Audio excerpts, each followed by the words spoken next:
ରାତି ଅଧରେ ନିର୍ମାଣ ହେବା ସ୍ଥାନରୁ ଜଙ୍ଗଲୀ ପଥର ଗାୟବ।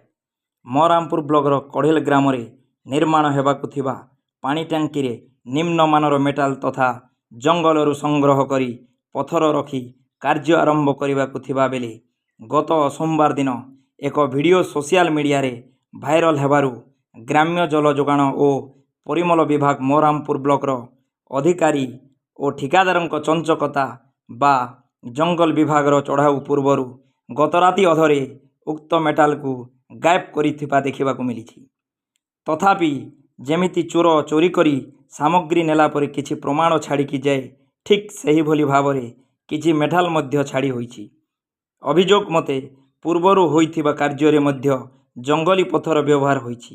ଏଣୁ ଉକ୍ତ କାର୍ଯ୍ୟର ଉଚ୍ଚସ୍ତରୀୟ ତଦନ୍ତ କରିବା ସହ ହେବ କି କାର୍ଯ୍ୟାନୁଷ୍ଠାନ।